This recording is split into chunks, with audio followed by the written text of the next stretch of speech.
acá estamos nuevamente en un vivo de Instagram de Informar, donde vamos a estar conversando con la doctora Alicia Cámara sobre un tema que nos interesa a todos, que es si se acabó la pandemia o no. Vamos a esperar un poquito que se sume más gente y largamos.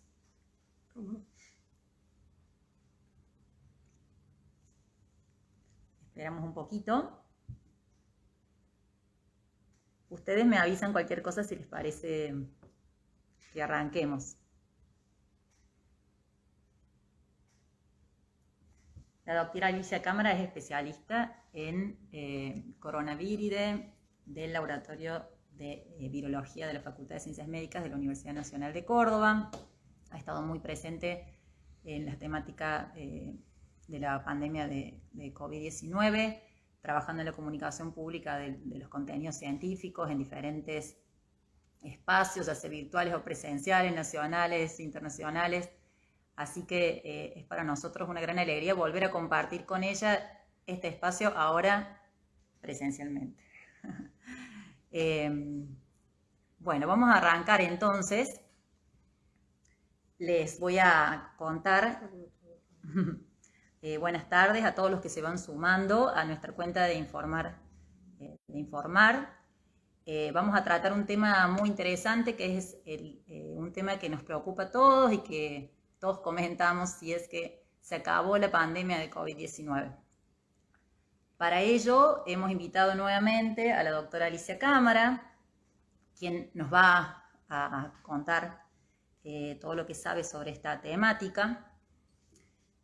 Para que los conozcamos un poquito más, la doctora Alicia Cámara es profesora en Ciencias Biológicas, bióloga y doctora en Ciencias Biológicas de la Universidad Nacional de Córdoba, profesora asociada del Laboratorio de Virus, Influenza y otros virus respiratorios del Instituto de Virología Dr. J.M. Vanela, de la Facultad de Ciencias Médicas, Universidad Nacional de Córdoba. Es coordinadora del área de investigación y docencia del laboratorio y coordinadora del área de extensión del INVID. Ella ha tenido una participación muy importante en el contexto de la pandemia, en el campo de la comunicación científica, de los conocimientos y los avances que se produjeron a lo largo de este tiempo, tanto a nivel regional como internacional, en diferentes espacios, tanto públicos, privados, presenciales, virtuales. Además, trabaja en la familia Coronaviridae, que son virus del mismo grupo que el coronavirus, SARS-CoV-2, tanto endémicos como pandémicos, desde el 2013. Y también ha desarrollado investigaciones importantes en la pandemia que si tenemos un ratito después vamos a conversar al final. Bueno, nuevamente agradecemos a Alicia el que pueda estar acá presente. Las preguntas que les vamos haciendo son preguntas que hemos recopilado a través de las personas de los seguidores y sus cuestionamientos, y también los invitamos a los que estén presentes a que hagan sus preguntas a través del chat.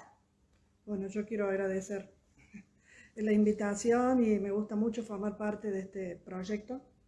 Y hemos interactuado también en lo de Valentín y el coronavirus. Sí. Fue muy bueno, es una experiencia muy linda, yo lo difundí un montón. Y bueno, un gusto poder comentarles algo de lo que uno sabe. Y bueno, también aprender un poco con las preguntas, ¿no? Bueno, estamos ante una situación especial actualmente, con un descenso en el número de casos. Generalmente la sintomatología de la enfermedad es leve. Se han desmantelado centros de hisopado, vacunatorios. En muchos lugares la atención primaria ya se realiza en los centros de salud u hospitales. Incluso en algunas jurisdicciones ya se ha dejado de usar el barbijo en las escuelas o en los espacios cerrados como lugares de trabajo. Y hay una sensación generalizada de que estamos más tranquilos, se han relajado las medidas de prevención y se han recuperado la mayor parte de las actividades que realizábamos previas a la pandemia. ¿Podríamos decir que se acabó la pandemia? Bueno, voy a dejar espacio. ¿Cómo no? Bueno, buenas tardes a todos y agradecidos a todos, como le dije recién a Jiménez. No estamos en el fin de la pandemia, tenemos que esperar un poquito, si bien estamos llegando, creemos que en este año ya se va a dar su finalización, un poco por la historia que conocemos de otras pandemias que prácticamente llevó 3 años. Se fueron dando varias olas, así como vivimos nosotros acá y en el mundo. Y esta parte final, que está tranquila, que como dijo recién ella, menos casos, hay más tranquilidad, hay más relajamiento, eso hay que tener en cuenta que, que se debe a la vacuna, ¿sí? A que hemos tenido una importante protección a través de la vacunación. La medida que sigamos con eso, vamos a tener como una protección, por decir, de rebaño en lo que es enfermedad grave y mortalidad. Vamos a seguir teniendo, y se acaba la protección de rebaño, para lo que es los contagios, la infección y la transmisión. Eso va a seguir dando síntomas leves, como estamos viendo, por lo menos en esta parte del mundo, ¿sí? Entonces, no estamos en el final de la pandemia, creemos que estamos llegando, hay que esperar que lo declare la Organización Mundial de la Salud. Y si bien todo lo que veíamos, que se han bajado centros de testeos y demás, en realidad había muchos y estaba bien que así fuera. Ahora hay menos, sigue habiendo lugares donde se controlan, lugares donde te podés testear, donde te podés vacunar. Han cerrado, como había como una exageración, debido a que en un momento llegó a haber más vacunas que brazos, como decimos nosotros, y bueno, había que estar llamando a la gente para que se terminara de vacunar, más que todo con la tercera dosis y la edad esta del adulto joven, que es un poco más reticente, ¿no? Así que sí, yo creo que tenemos que pensar que vamos llegando al fin, pero todavía no se terminó la pandemia. ¿Y podríamos considerar, al menos a nivel regional, que estamos llegando a una instancia en la que nos encontramos con una enfermedad como la gripe, por ejemplo, con la que convivimos habitualmente? Sí, así es. Estamos, cada país, cada lugar va a llegar a su endemicidad propia, ¿sí? Porque como en un momento hablamos, endemia se refiere a la infección o al brote controlado en una región. Cuando ese número de casos pasa del número esperado, que para eso se hace todo un estudio epidemiológico estadístico, que se estudian 5 años hacia atrás y se ve cuáles son los valores, y ese valor se hace un promedio y se dice, bueno, este año va a estar más o menos dentro de esos números previos, esos 5 años previos. Cuando ese es el número esperado, y esos son los casos que a veces escuchamos 300, 200 casos de rubiola en el invierno, que es el número esperado. Cuando ese número pasa, estamos en una alerta. Y ahí esa endemia se puede transformar en una epidemia, pero estamos hablando a nivel local, regional, un país. Ahora, cuando eso atraviesa varios países, varios continentes, es una cuestión de física, de espacial, digamos, de lugar. Cuando la endemia se levanta en número, se hace epidemia. Y cuando se expande en espacio, estamos en una pandemia. Entonces, no es que la pandemia se va a reducir a una endemia, porque el mundo no es así. Entonces, el planeta. Entonces, de esa pandemia generalizada, en cada lugar va a suceder yo le llamo, va a ir hacia su endemicidad regional o local, ¿sí? Va a quedar como una infección respiratoria aguda estacional, como es la gripe. Todavía no sabemos bien si va a ser parecida a la gripe, o sea, tiene cosas similares, pero, por ejemplo, su genoma es mucho más, si bien es ARN, que lo hace bastante recombinante, no está fragmentado como tiene el del virus influenza, que eso lo hace más recombinante el virus influenza. Sin embargo, hasta ahora, como se está instalando, ha mostrado ser más recombinante que influenza. Pero tenemos que esperar a que llegue a un periodo de tranquilidad, ¿sí? En donde podamos ver, para tener en cuenta también la cuestión de las vacunas. Si nos vamos a vacunar todos los años como gripe, Hefner, un investigador muy importante en este tema también, él dijo que podía llegar a ser también cada 2 años, cada 3 años o cada 5 años. No se sabe todavía. Estamos arriba, es lo que siempre le digo a todo el mundo, arriba de la historia natural de la enfermedad. No sabemos qué va a pasar, no podemos predecir tanto qué va a pasar en unos años. Claro.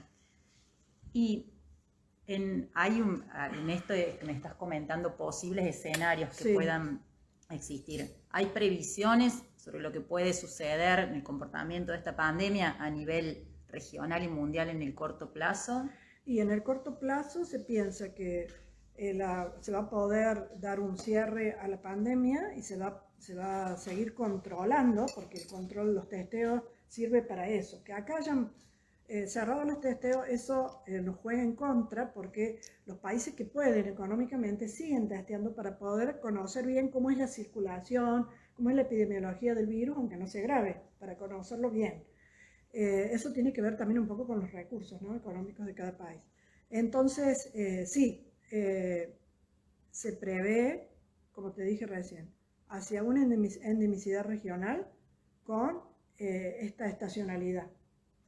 Y se prevé control y a nivel de las instituciones sanitarias el diagnóstico diferencial, que es lo más importante, porque muchas de estas IRAs o estas infecciones respiratorias agudas, IRA que le decimos nosotros, comparten la sintomatología, la clínica. Entonces el médico por la clínica dice, sí, tiene una infección respiratoria, o sí, debe ser un virus, pero no sabe bien cuál es. Para nuestro conocimiento en lo que es las investigaciones epidemiológicas, la vigilancia centinela de las infecciones respiratorias, nos haría falta poder hacer un seguimiento estricto. Y eso se hace a través del diagnóstico diferencial, viral. ¿Y eso actualmente se está haciendo? Eso se hace para todas las... Sí, se hace en los hospitales para las infecciones producidas por el virus respiratorio sincicial, para el virus influenza IV, para adenovirus. O sea, viene un kit, un panel que le llamamos, en donde vos en un vidrio, a través de una inmunofluorescencia directa o indirecta, podés determinar como 6 o 7 virus juntos. Entonces podés decir cuál es. A veces hay pacientes, por eso no fue tan novedoso durante COVID, que tienen 2 o 3 virus. O sea, porque una vez que se instala uno, es más fácil que otro que ande dando vueltas se pueda instalar en la persona. Entonces, hay casos de coinfección como hay casos de monoinfección y que tal sintomatología se relaciona y se asocia exclusivamente a ese virus. Claro. ¿Y vos considerás que ya pasó lo peor?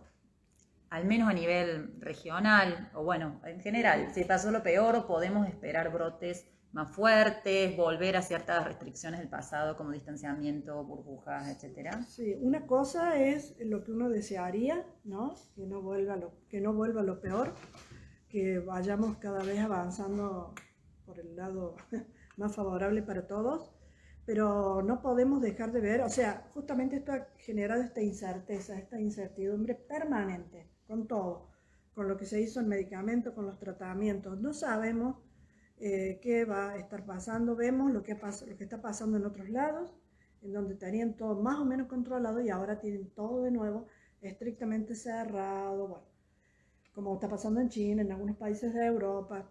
Entonces, se cree que la protección que da la vacuna, que protege contra casi todas las variantes, y ya esta tercera dosis que protegió contra Omicron, creo que el panorama va un poco hacia la tranquilidad. Lo que no quita que pueda llegar un brote, ahora está circulando, aparte de las dos, porque Omicron es la original, la variante, y tiene 3 subvariantes. ¿Sí? Las 3 subvariantes que son la BA1, la BA2 y la BA3. Y estaban circulando la 1 y la 2. Y ahora teníamos casos muy graves por la BA2, y ahora se ha producido una recombinación, que acá sí hay una recombinación, se han unido 2 variantes y han formado uno, que es la XE con mayúscula, que no es lo mismo que cuando hablaban de Delta Crom, que era coinfecciones. Estaba la variante Delta y estaba la variante Omicron, ¿sí? O cuando hablaban de, creo que era Flu Crom, no sé cómo decía Flu, no me acuerdo cómo, no, Flu, Delta Flu, que era la combinación del virus influenza con Delta. No es que se recombine la molécula, sino que el paciente tiene las 2 infecciones juntas, o sea que hay coinfección. Y esto de la coinfección nosotros ya lo veníamos viendo desde hace mucho. Se manifiesta en COVID y ha llamado la atención porque, bueno, están todos los focos puestos en eso, pero en realidad ya se conocía, ya existía. ¿Y hay otras pandemias semejantes en la historia de la humanidad que nos puedan servir como referencia Sí, para el progreso de esta ha enfermedad? habido muchas, ha habido dos muy marcadas, la de gripe española que llamaron en el 1918, que fue por influenza, esa también, y vinieron varias olas, la gente así se relajó, volvió la segunda, la tercera ola y, digamos, fue fatal para muchísimos números de millones de personas. Y también hubo después varias que llegaron a ser grandes epidemias aviares de influenza. Después tuvimos la pandemia de 2009, que esa también, esa fue bien una pandemia, que fue una de la virus influenza A, H1N1 porcina, que ahí aprendimos un montón de cosas, porque se decía siempre de la alta fiebre, de un montón de características y que siempre afectaba los extremos de la vida. Bueno, la pandemia hasta el 2009 aprendimos, entre otras cosas, que había personas que se habían infectado y no tenían digamos, no tenían temperatura alta, ¿sí? Tenían 37, 38 y toda la otra sintomatología. Siempre en la gripe uno de los marcadores es la fiebre alta, muy alta, 39, 40. Y otra cosa es que en el 2009 se infectaron embarazadas y murieron, por lo menos en Córdoba, 3 mujeres jóvenes alrededor de los 30 años embarazadas. O sea, son dos cosas que antes no se veían en las otras, o sea, había ocurrido, nadie lo había informado. Y teniendo en cuenta todo eso, es que ahora se tuvo tanto cuidado con todas las edades, con las embarazadas, si se vacunaban, si no se vacunaban, porque al no saber cuál es el comportamiento de este virus, hay que recurrir a lo que se sabe por los parecidos. Y antes de este SARS-CoV-2, en el 2012 estuvo el MERS-CoV, que fue parecido a este, nada más que no llegó a ser pandemia, que fue en Medio Oriente. Y antes de este, en el 2002-2003, hubo otro SARS-CoV, que le podríamos llamar 1, porque fue el antecesor del que está ahora, y ese también ocurrió en China, en Guangdong, y presentó la característica que tienen muchos de las giras y muchos de los miembros de la familia Coronaviridae, que son infecciones que se dan de forma inusitada, explosiva. Una persona está bien a la mañana, a las 10 de la mañana, y a la 1 de la tarde está mal, pero mal para internarla. Entonces es una característica de estas infecciones, el ser súbito, inusitado, ¿sí? Y eso se vio ahí en el 2002, se vio en el 2012 con MERS y también se vio ahora con el COVID, con el SARS-CoV-2. Recién me comentabas que respecto a la vacunación, bueno, que todavía no se sabe muy bien, a lo mejor puede ser anual, bianual, etcétera. ¿Vos pensás que va a ser para toda la población en general o a lo mejor para una población de riesgo específica? Claro, yo creo que van a... vuelvo a lo mismo, tenemos que esperar que pase todo y porque, digamos, se está sistematizando todos los datos y en base a eso se va a poder analizar. En un principio pareciera que va a ser como la de la gripe, que va a ser para los extremos, digamos, para los adultos mayores, los que tengan enfermedad de base, o los niños, o alguna embarazada, o alguien que tenga, o una embarazada de riesgo, por decirlo. Claro. ¿Sí? Y no sé si como ha tenido un comportamiento tan ecléctico este virus, no sé, o sea, por eso me queda la duda, no te puedo decir sí, seguramente, porque estas son todas como hipótesis, pero también una hipótesis podría ser que se aplique en todas las edades. Claro. Y no sé si anual, bianual, pero eso todavía falta.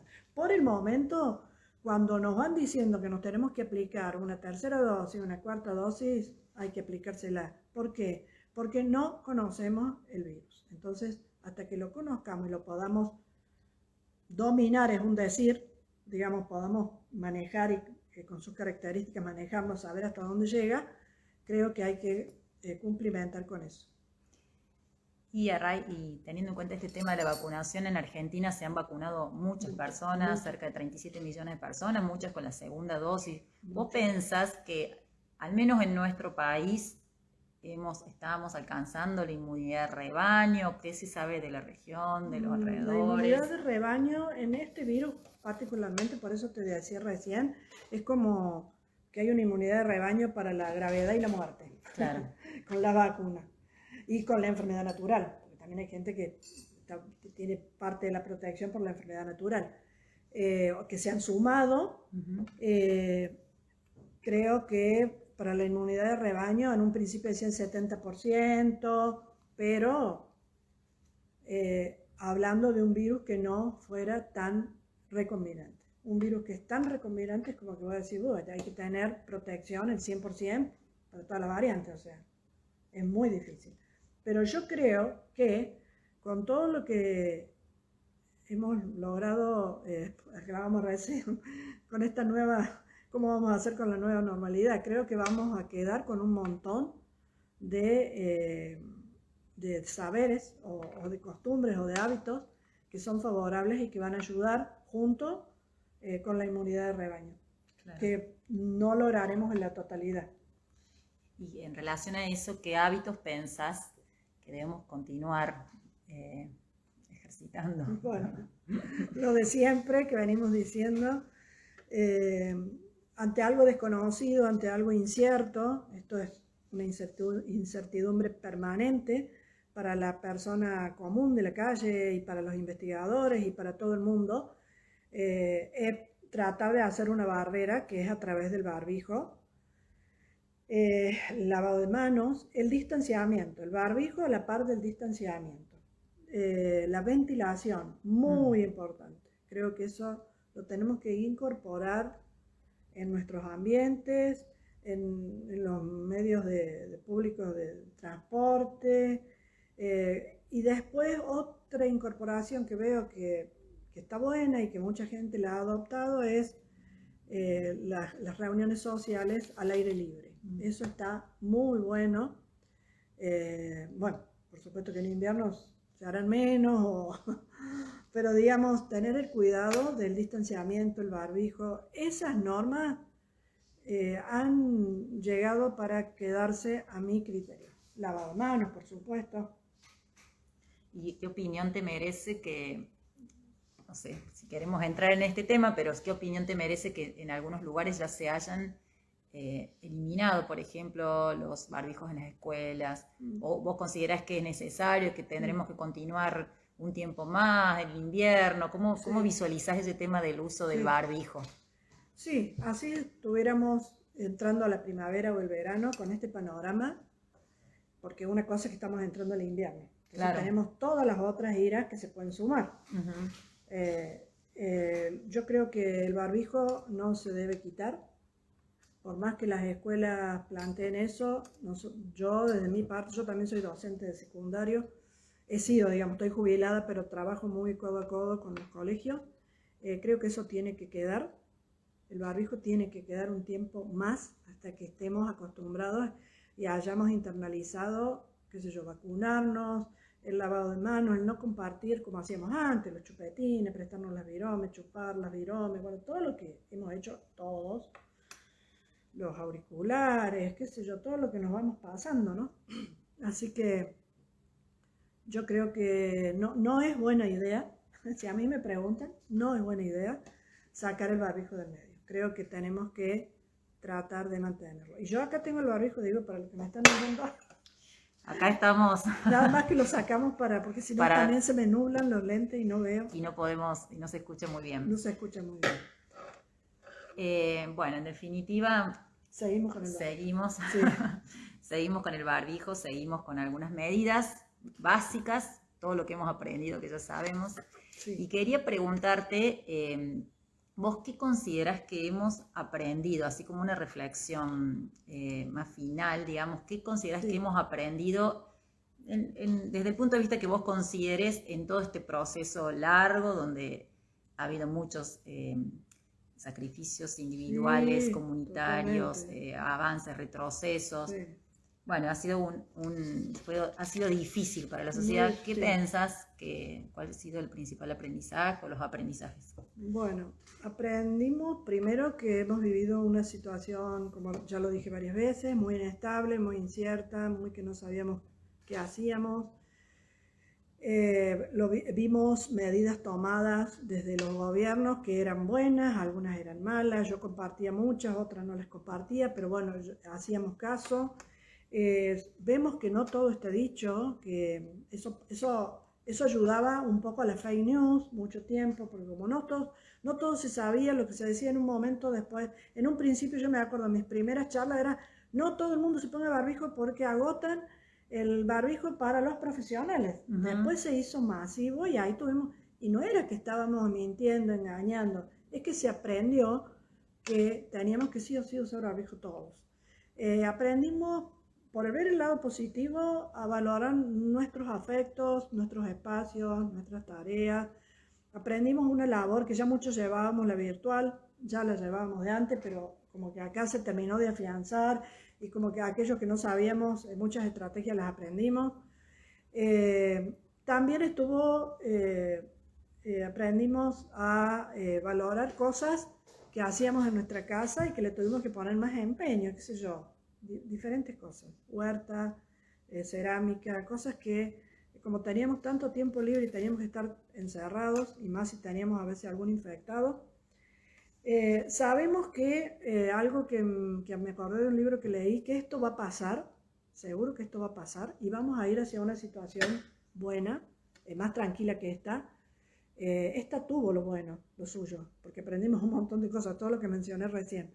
Pero aparte, hablando desde la ciencia, el avance que se hizo en ciencia fue único en la historia de la ciencia, porque muchos países pensando en lo mismo, muchas cabezas pensando en lo mismo, muchos recursos puestos en lo mismo, hizo que se generaran un montón de estrategias, tratamientos, medicamentos para el COVID. ¿Cuál fue el error de eso? Desatender otras cosas, ¿sí? Que eso también estuvo muy mal.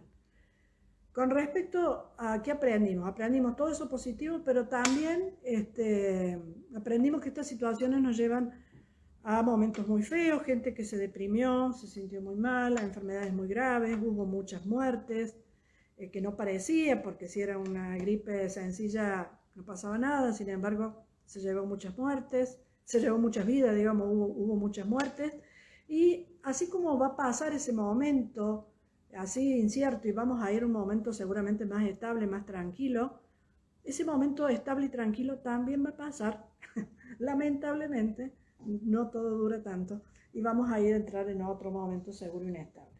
Hay que recordar que como hablábamos recién de las pandemias o de las epidemias, estas han ocurrido cada 5, cada 8, cada 10 años. Tiene que ver mucho yo hago mucho hincapié en la intervención del hombre en el ecosistema, ¿sí? Acá nosotros vimos que todo se originó, y no es por echarle la culpa a otra gente, es demasiada gente en estos mercados húmedos, vivos, se come animales vivos, que no es para criticar, es otra cultura, es otra medicina, es otra religión, nunca la vamos a entender. Como no podemos entender al del monte en Santiago del Estero que come una víbora o una lagartija, o sea, es lo mismo. Nosotros también comemos vaca y también son animales, o sea que el hombre interviene demasiado, produce todos estos cambios y es prácticamente como cuando decimos, que no es muy bueno el ejemplo, pero como escupir para arriba que te va a caer encima. Esto es lo que pasa cuando uno maltrata, socava, destruye el entorno, lo ecológico, porque esto es una zoonosis, o sea, son virus que están en animales, en equilibrio adentro de ese animal, pero cuando el hombre irrumpe, saca ese bicho y ese virus que está ahí está intentando adaptarse, adaptarse y recombinarse en otros tejidos hasta que logra un hospedador intermedio que puede ser, si el murciélago es el original, en el caso del SARS-CoV-2, puede ser la civeta, puede ser el pangolín, serpiente, y después de ese hospedador intermedio pasa al hospedador final que sería el hombre. A ninguno de ellos le produce demasiado, al hombre sí. Entonces, mientras no dejemos de hacer provocar tanto malestar, yo creo que nosotros somos los que estamos provocando esto, ya sabemos, provocamos la deforestación, provocamos el avance de la ruta, digamos, del límite agroalimentario, hacemos un montón de cosas estamos rompiendo ese equilibrio tan sutil, esa trama de la vida, de la biodiversidad, y estamos, bueno, provocando que aparezcan estas infecciones. Que de no intervenir tanto, porque uno puede intervenir, porque no es que diga que no se saque nada, algo se puede sacar, pero cuando ya es en demasía, si uno interviene poco no pasa nada, si uno interviene mucho, y cada 10, 8, 5 años brota algo que estaba contenido en la naturaleza y el hombre no lo puede sobrellevar.